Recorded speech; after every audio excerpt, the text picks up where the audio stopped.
Você entra no banheiro da escola, o silêncio é interrompido apenas pelo gotejar de uma torneira mal fechada.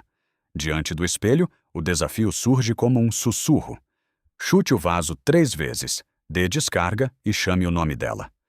Todos nós já ouvimos essa história, mas você sabia que a loira do banheiro pode ter origem em um caso real envolvendo uma tragédia escolar no século XIX?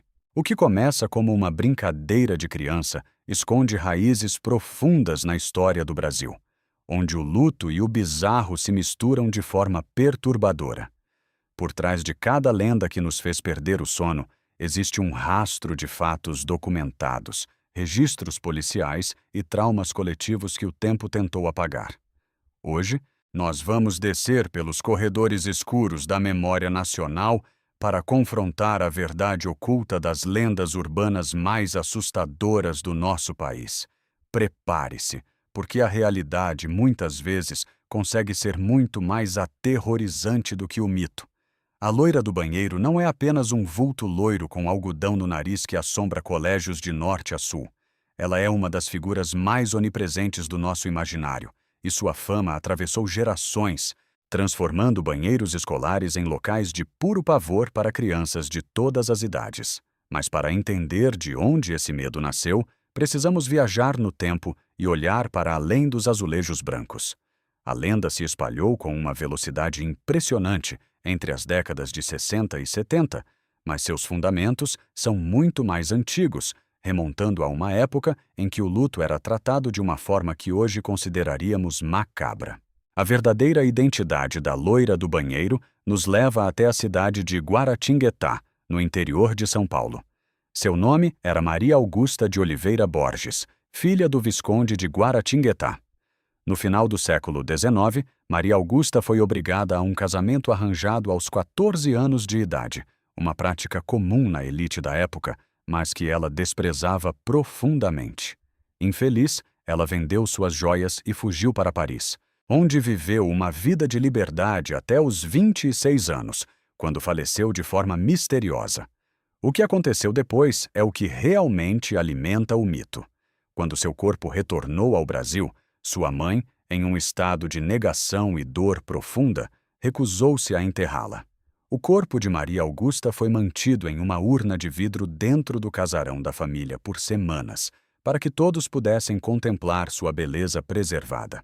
Relatos da época dizem que o casarão exalava um perfume forte e que o espírito da jovem nunca aceitou estar presa àquela casa. Maria Augusta teria começado a aparecer nos espelhos da residência, pedindo para ser finalmente enterrada. Eventualmente, ela teve seu desejo atendido, mas a história de uma jovem loira, morta tragicamente, cujo espírito se manifestava através de reflexos, migrou para os colégios que foram construídos em antigos terrenos da família ou simplesmente se fundiu ao medo juvenil da morte. Os registros históricos confirmam a existência de Maria Augusta e o episódio do corpo mantido em casa, transformando o que era um susto de recreio em um drama familiar histórico e melancólico que ecoa até hoje em cada espelho de escola que ousamos encarar por tempo demais. Mas se a loira do banheiro nos traz uma tristeza espectral, o interior do Brasil guarda algo muito mais visceral e agressivo: a lenda do corpo seco. Dizem que ele é uma criatura que foi tão maligna em vida, alguém que chegou a bater na própria mãe, que após sua morte, nem Deus nem o diabo o quiseram. O resultado? A própria terra o rejeitou, cuspindo seu cadáver de volta poucos dias após o sepultamento. O corpo seco é descrito como uma figura definhada, com a pele colada aos ossos e unhas compridas, que vaga pelos cemitérios e estradas de terra, atacando quem cruza seu caminho. Diferente de muitos fantasmas, o corpo seco é físico. Ele é um cadáver animado pelo puro ódio. Em cidades de Minas Gerais e do interior de São Paulo, existem relatos de túmulos que, inexplicavelmente, aparecem abertos, com os corpos do lado de fora, sem sinais de violação humana para roubo. Agricultores juram ter visto árvores secarem instantaneamente após serem tocadas por essa criatura. O mistério aqui ganha contornos de terror rural quando analisamos as tradições religiosas da época, onde a figura materna era sagrada e a transgressão contra ela era considerada o pecado definitivo. A lenda servia como um controle social severo, mas para os moradores de vilarejos isolados, os gritos ouvidos vindo dos cemitérios nas noites de lua cheia não eram lições de moral, eram avisos reais de que algo que deveria estar morto ainda caminhava entre eles, faminto por uma vida que a terra lhe negou. Avançando para os anos 90, o medo deixou os cemitérios e invadiu as metrópoles brasileiras com uma força avassaladora. Foi a era da Gangue do Palhaço. Quem viveu aquela época lembra do pânico coletivo.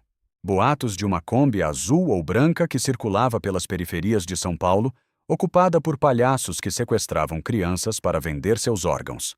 A história era tão detalhada que descreviam até o preço de cada órgão no mercado negro e o estado em que os corpos eram encontrados.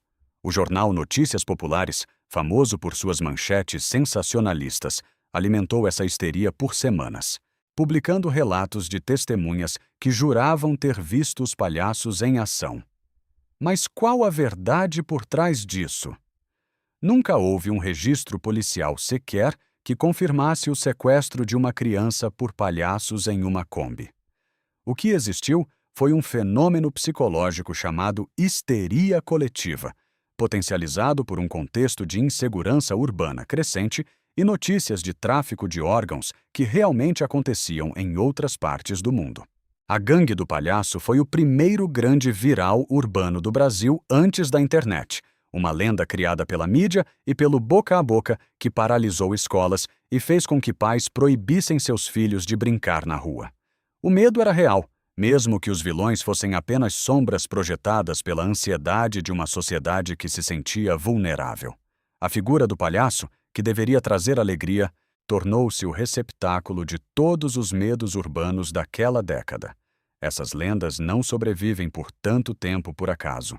Elas são o reflexo dos nossos traumas sociais, das nossas crenças religiosas e do nosso medo do desconhecido. A Loira do Banheiro fala sobre a repressão feminina e o luto não resolvido. O Corpo Seco explora o medo da exclusão divina e a quebra dos laços familiares mais sagrados. A Gangue do Palhaço reflete a insegurança das grandes cidades e a desconfiança em relação ao outro. O impacto cultural dessas histórias é imenso, influenciando dezenas de filmes de terror nacionais, livros de suspense e até o comportamento de gerações de brasileiros que, mesmo sendo céticos, ainda evitam olhar para trás em um corredor escuro ou evitam repetir certas palavras diante de um espelho. O folclore urbano é um organismo vivo que se adapta. Hoje, as lendas migram para fóruns de internet e correntes de aplicativos, mas a essência permanece a mesma: a necessidade humana de dar um rosto e um nome ao que nos assusta. As teorias científicas podem tentar explicar a paralisia do sono ou a pareidolia que nos faz ver rostos em sombras, mas elas raramente conseguem apagar o arrepio na espinha quando a luz apaga e nos lembramos daquelas histórias contadas em volta de uma fogueira ou no pátio da escola. O Brasil é um país de mistérios profundos e cada esquina parece esconder um segredo que desafia a nossa lógica.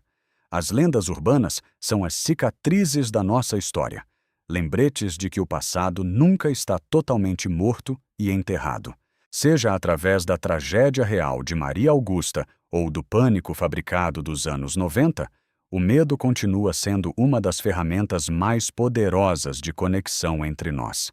A verdade oculta por trás desses mitos muitas vezes revela mais sobre quem somos nós do que sobre os fantasmas que dizemos temer. Afinal, o que é mais assustador?